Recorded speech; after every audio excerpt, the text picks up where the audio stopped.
하나님의 말씀은 마가복음 2장 1절에서 12절 말씀까지입니다. 마가복음 2장 1절에서 12절 말씀까지 우리 한 절씩 교독하도록 하겠습니다. 1절 말씀 제가 먼저 봉독합니다. 수일 후에 예수께서 다시 가버나움에 들어가시니 집에 계신 소문이 들린지라.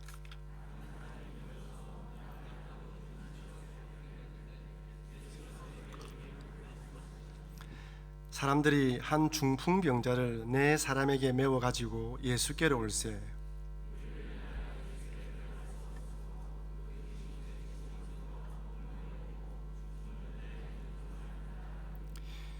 예수께서 저희의 믿음을 보시고 중풍병자에게 이르시되 소자야 내 죄 사함을 받았느니라 하시니, 이 사람이 어찌 이렇게 말하는가? 참남하도다. 오직 하나님 한 분 외에는 누가 능히 죄를 사하겠느냐?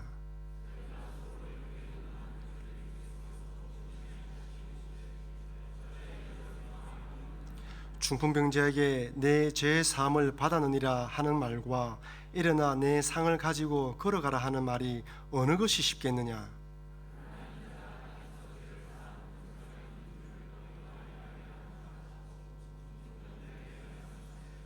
내가 내게 이르노니 일어나 내 상을 가지고 집으로 가라 하시니,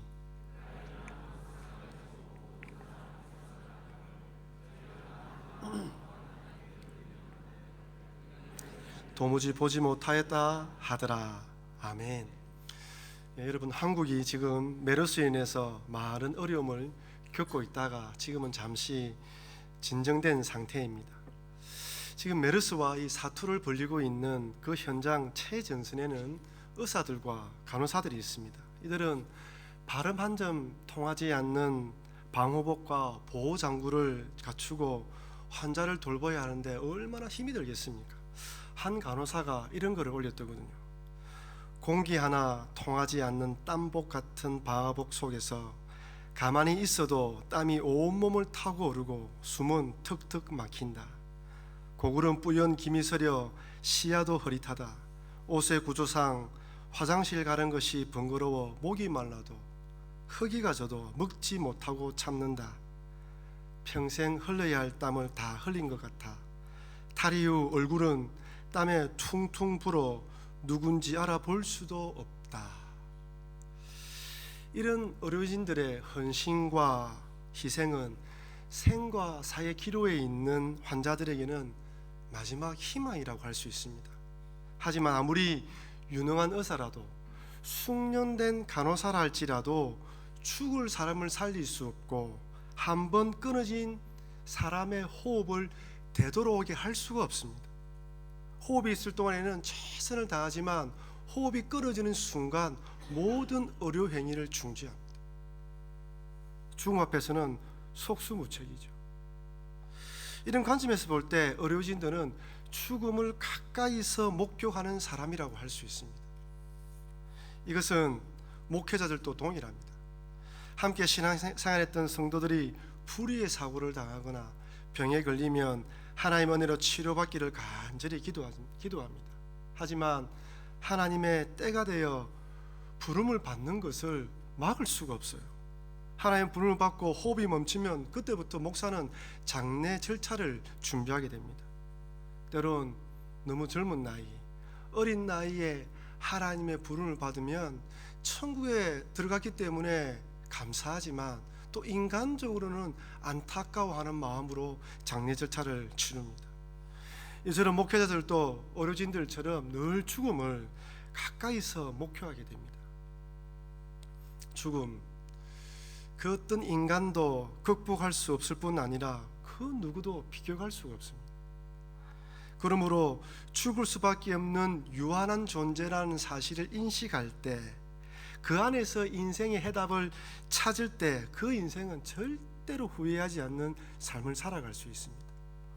오늘 본문을 보면 수많은 사람들이 예수님께 나와왔습니다. 마가복음 2장 1절에서 2절 보면 수일 후에 예수께서 다시 가버나움에 들어가시니 집에 계신 소문이 들린지라 많은 사람이 모여서 문 앞에라도 용신할 수 없게 되었는데 예수께서 저에게 도를 말씀하시더니 여기 용신하다는 말의 헬라어는 코레오인데 이 말의 뜻은 접근하다, 머물다는 의미입니다.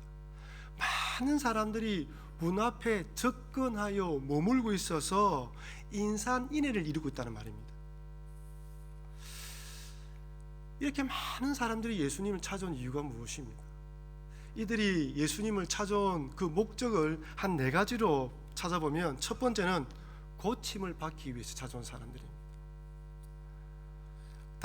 예수님께서 온갖 다양한 병자를 고쳤다는 소문을 듣고 병에서 치료함 받기 위해서 찾아왔구나, 귀신 들림에서 해방되기 위해서 예수님을 찾아온 것입니다. 두 번째는 예수님의 말씀을 듣기 위해서 찾아온 것입니다.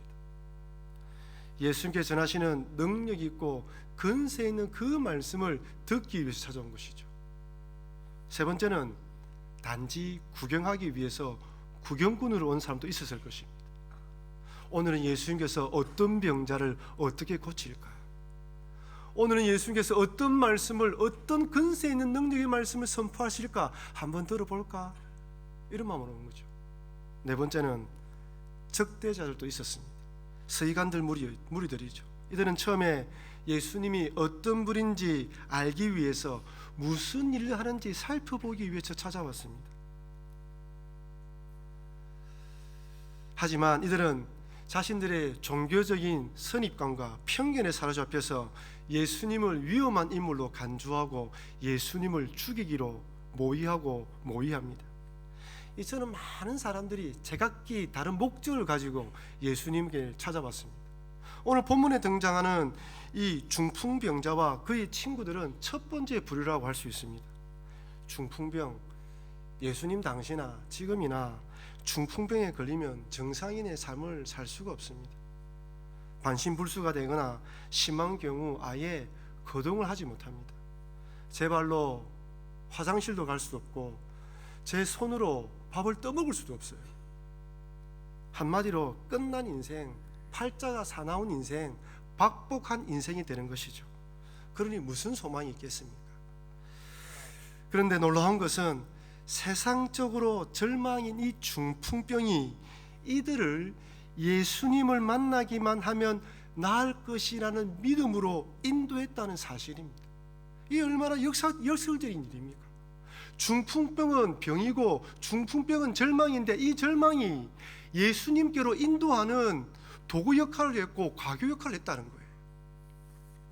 여러분, 만약 중풍병자가 병에 걸리지 않았다면 그 당시 어디에 있었겠습니까? 오늘은 어떤 말씀을 할지, 어떤 병자를 고칠지 마치 구경꾼처럼, 방관자처럼 사람들 틈에 끼어서 예수님을 바라보고 있을 수도 있었을 것입니다. 아니면 종교적인 선입견과 편견에 사로잡혀서 예수님 말을 꼬투리 잡고 어떻게 하면 예수님을 잡아드릴까 대적하는 편에 설 수도 있었을 것입니다. 아니면 살기 너무 바빠서 예수님에 대한 관심은 없고 그냥 삶의 터전에서 돈 벌기 바빠서 그 자리에 머물고 있을 수도 있었을 것입니다. 그런데 중풍병이 그를 낮고 낮은 마음으로 이끌었고 예수님을 만나면 나을 수 있을 것이라는 믿음으로 인도했다는 것입니다. 그래서 첫 번째로 오늘 본문은 중풍병과 같은 인생의 수많은 문제들이 예수님께 인도하는 하나님의 도구가 될 수 있음을 교훈해 주십니다. 여러분, 신앙 안에서 우리에게 다가오는 모든 일들은 하나님의 앞으로 인도하는 도구라는 거예요. 심지어 절망마저도. 사람이란 아무 인생에 문제 없을 때는 내가 가진 돈이 현재 누리고 있는 지위가 대단한 것처럼 보입니다. 그러나 병이나 인간관계에서 문제가 생기고 자녀에게 어떤 문제가 생기게 되면 그때부터 내가 가진 돈이, 내가 가진 지위가, 내가 가지고 있는 모든 것들이 아무 쓸모없다는 것을 깨닫게 되죠. 철저하게 유한하며 무익하며 연약한 존재라는 것을 절감하게 됩니다. 이것이 우리 인간이에요. 이것은 예수님을 구주로 믿는 우리들도 동일합니다. 비록 우리들이 하나님 은혜로 예수님을 구주로 믿고 하나님의 자녀가 되었지만 여전히 정욕과 탐욕을 추구하는 육신의 몸을 입고 있고, 내 욕망대로 살기를 부추기는 사단 마귀의 유혹 가운데 살아가고 있습니다. 마음은 늘 하나님을 바라보지만 이 육신은 나도 모르게 세상을 향해 달려가고 있는 것을 매번 절감합니다.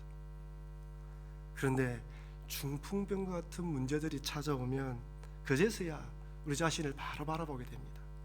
하나님의 은혜가 아니면 살아갈 수 없는 존재, 하나님께서 내 손을 잡아주지 않으면 아무것도 할 수 없는 연약한 존재임을 알고 그제서야 무릎을 꿇고 주님께 나아오는 것입니다. 모든 교만한 것들 다 내려놓고 그동안 자랑했던 것 다 뿌리치고 오직 주님만 바라보며 무릎 꿇는 거예요. 그제서야 그 눈에서 눈물 한 방울이 나오는 것입니다. 그러니 신앙의 관점에서 볼 때 우리 인생에 찾아오는 수많은 문제들은 우리를 넘어뜨리기 위해서 하나님 주신 것이 아닙니다. 우리를 예수님께로 나아오라는 신호이며 하나님의 부르심입니다. 그러니 살아가다 혹시 이런 중풍병 같은 문제가 찾아오면 여러분 낭망하거나 절망하지 마시고, 지금은 하나님께로 나아오라는 예수님의 부르심이며 하나님의 뜻이구나 생각하고 모든 걸 다 내려놓고 모든 시간을 다 빼고 오직 주님께 나와서 기도하심으로 오늘 중풍병자가 받았던 그런 놀라운 은혜를 체험하시는 여러분과 제가 되길 주님의 이름으로 축원합니다. 두 번째는 오늘 본문은 예수님께로 나아오되 중풍병자처럼 어떠한 장애물이 있을지라도 극복하고 나오라고 말씀하십니다. 중풍병자와 그의 친구들이 서로 간에 어떤 대화가 이루어진지는 모르지만 이들의 마음이 우리가 예수님께로 나아가면 병이 치유될 것이라는 것에 합의를 했어요. 그리고 이 친구들이 중풍병에 들린 친구를 들고 예수님께로 나왔습니다. 근데 본문에 읽었던 것처럼 이미 수많은 사람들이 예수님이 계시는 그 집 앞에 용신하고 있어서 들어갈 수 없게 된 거예요. 수많은 사람들이 장애물이 된 것이죠. 기회를 엿보며 무작정 기다릴 것인가, 아니면 무리하지만 지붕을 뚫을 것인가의 선택의 기로 해서 지붕 뚫기를 결정합니다. 예수님 당시 그 지붕들은 작은 나무를 이렇게 걸치고 그 위에 지프로 넣고 난 뒤에 진흙을 이겨 놓았다고 합니다. 그래서 마음만 먹으면 언제든지 지붕을 뚫을 수가 있었다고 합니다. 집주인의 입장에서도 예수님 입장에서도 얼마든지 무리하고 불쾌할 수 있었지만 예수님께서는 이렇게 말씀하십니다. 5절입니다.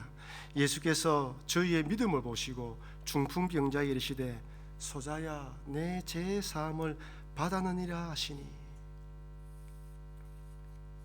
무례함과 수많은 사람들의 장애물을 뚫고서라도 예수님께 나아오려는 저희들의 믿음, 그들의 간절한 마음을 예수님께서는 다른 어떤 것보다 높이 인정해 주셨습니다.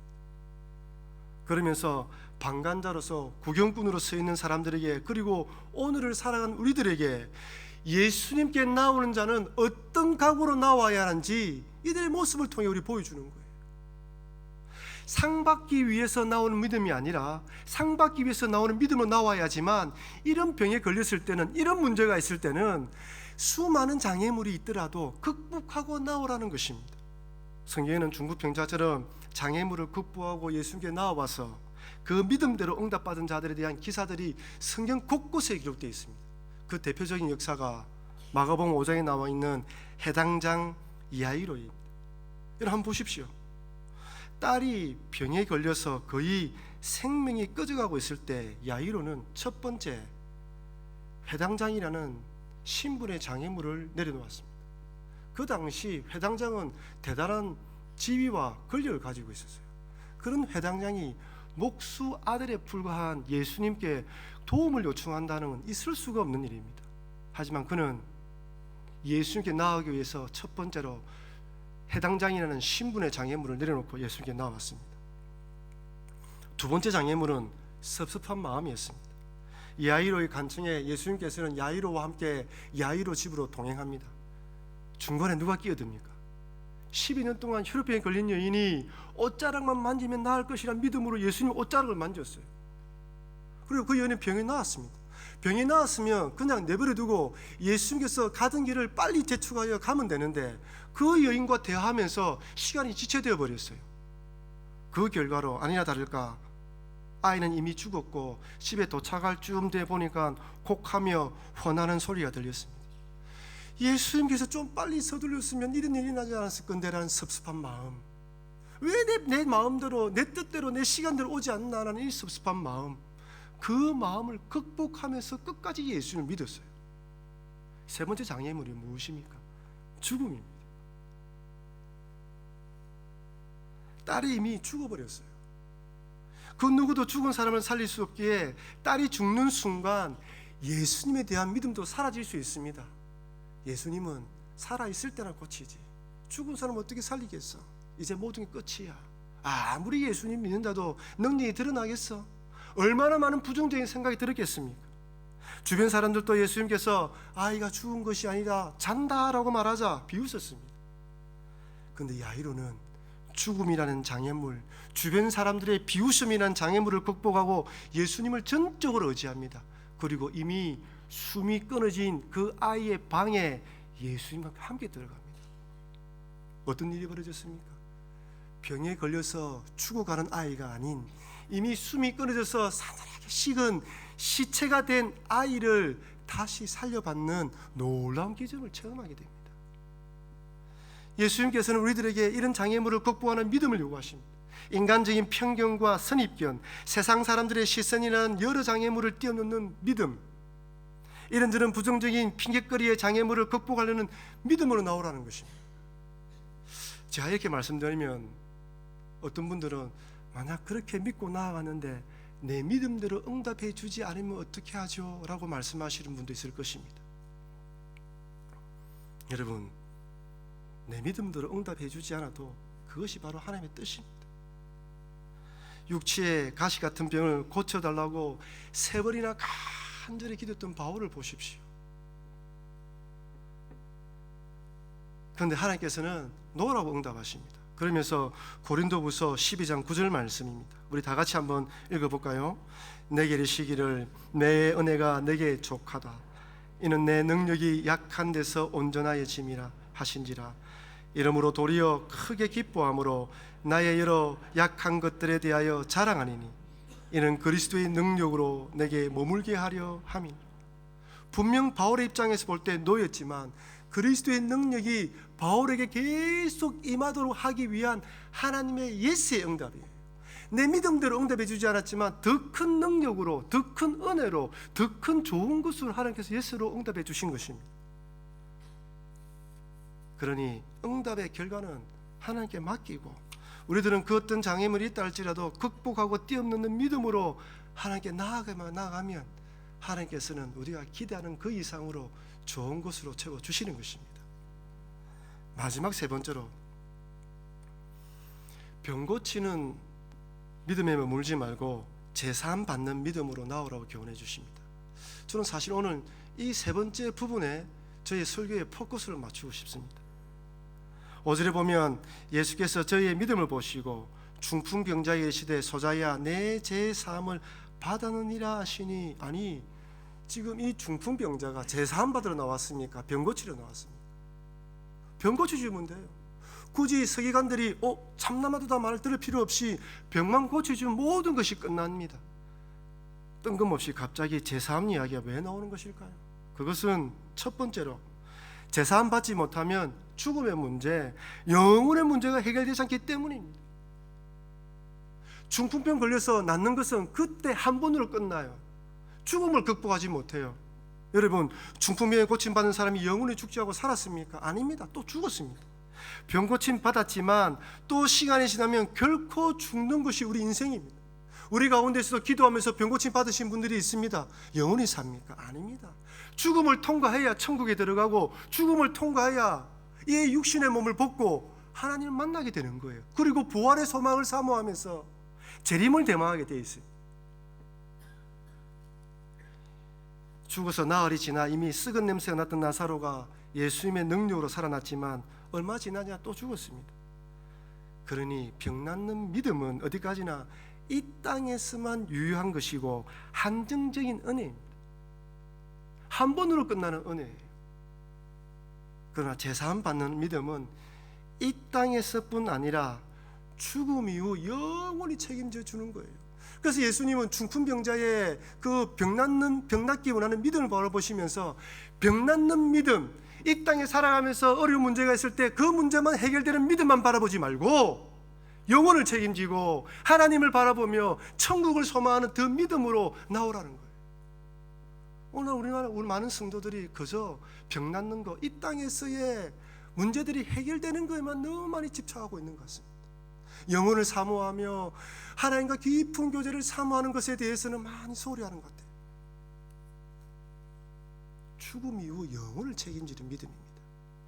제가 비료 예배 드릴 때도 한번 말씀드린 예화인데, 불신 가정에서 신앙생활하는 한 자매가 어느 목사님 찾아왔습니다.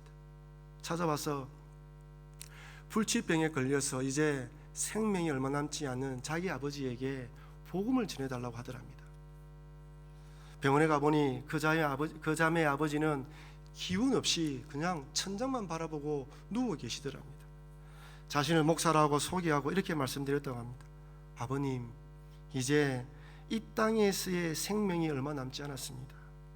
아버님의 생명이 끝나는 순간 누군가가 아버지의 영혼에 손을 잡아야 하지 않겠습니까?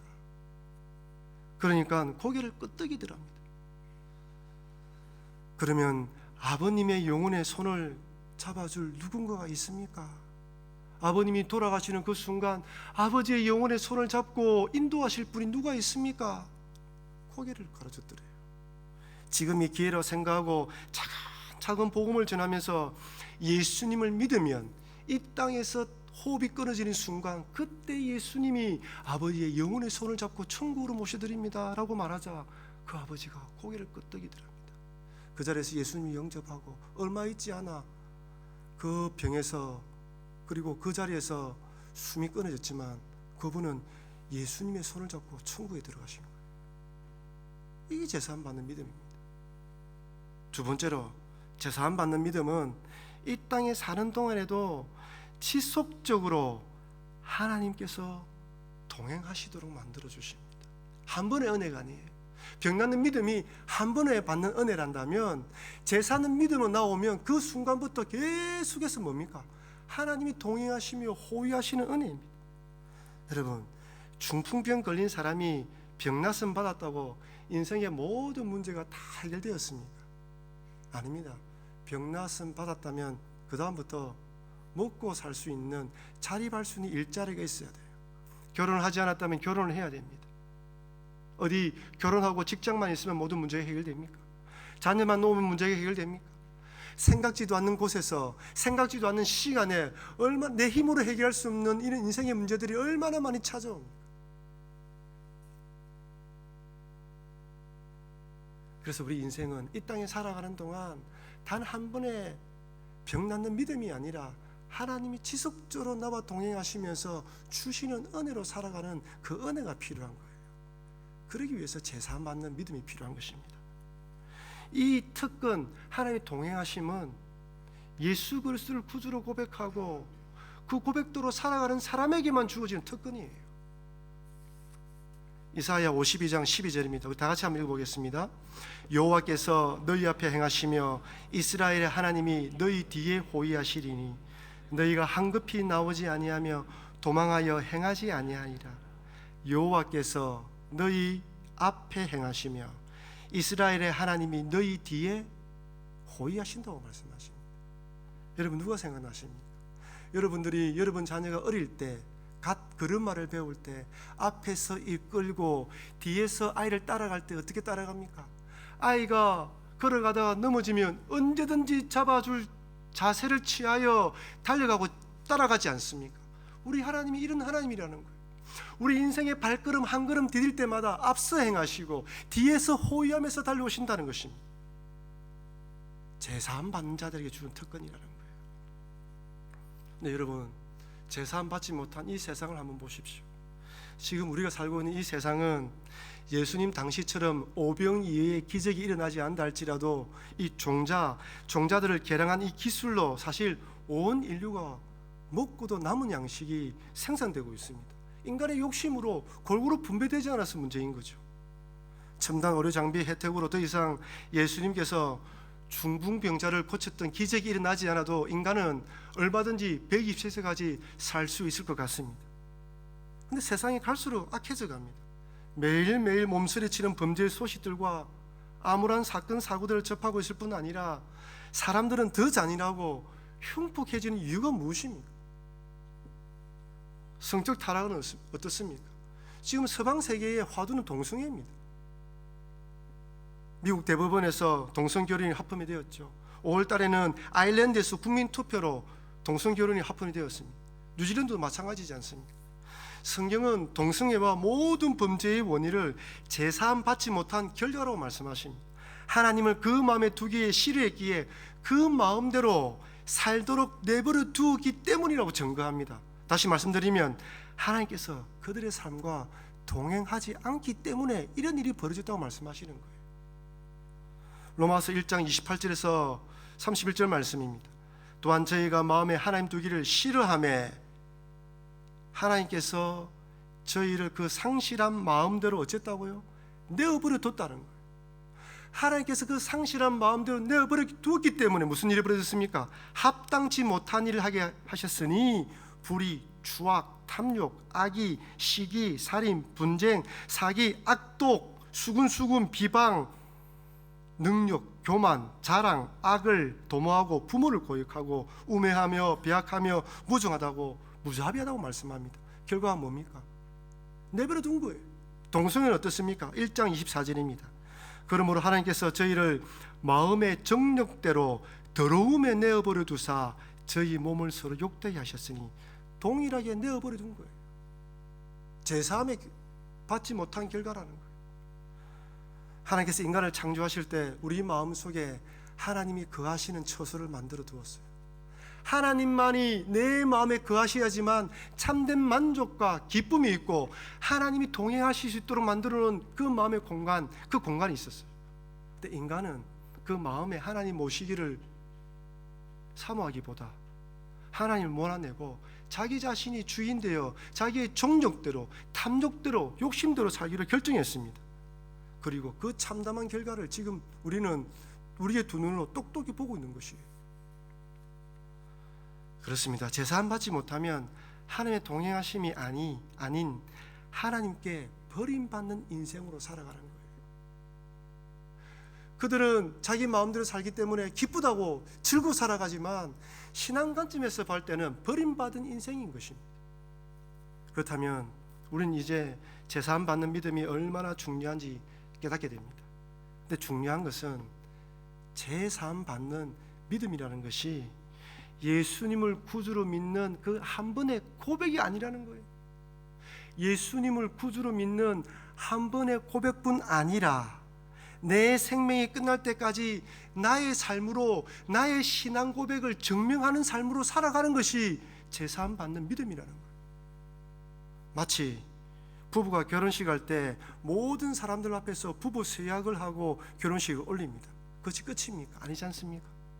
서약을 하고 난 뒤 생명이 끝날 때까지 부부 생활을 하면서 부부 서약한 것을 자신의 삶으로 증명하면서 살아갑니다. 그리고 그 삶을 통하여 부부의 사랑은 커져갑니다. 신앙생활도 마찬가지입니다. 내가 예수 그리스도를 구주로 고백했다면 그 한 번의 고백이 끝나는 것이 아닙니다.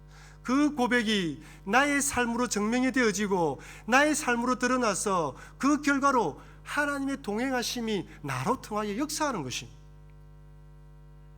근데 오늘날 많은 성도님들이 단지 병 낫는 믿음, 즉 이 땅에 사는 동안 병 고침 받고 오병이의 기적으로 삶이 윤택해지는 것에만 관심을 가지지 제사함 받는 신앙의 고백으로 살아가는 데는 소홀한 것 같습니다. 우리 안에 하나님의 다스림이 아닌 내 주장이 강하니까 하나님께서 동행하실 수가 없는 거예요. 이번 예수님을 믿고 신앙생활은 종교시고 신앙생활을 하는데 그 마음 중심에 하나님의 역사하심, 하나님과 함께 살아가는 부분들이 부족하니까 하나님의 동행하심과 하나님의 능력이 드러나지 않는 것 같습니다. 예수님을 구주로 믿다 고백하면서도 삶에서는 경건의 능력도 하나님의 동행하심도 깊이 체험하지 못하는 것이죠. 하나님의 동행하심은 예수님을 구주로 믿는 고백과 함께 아울러 삶으로, 나의 삶으로 정면될 때 드러나는 하나님의 축복입니다. 여러분, 하나님의 동행하심을, 하나님이 함께 하심을, 하나님의 내 손을 붙들고 가시는 것을 경험하고 체험하고 싶으십니까?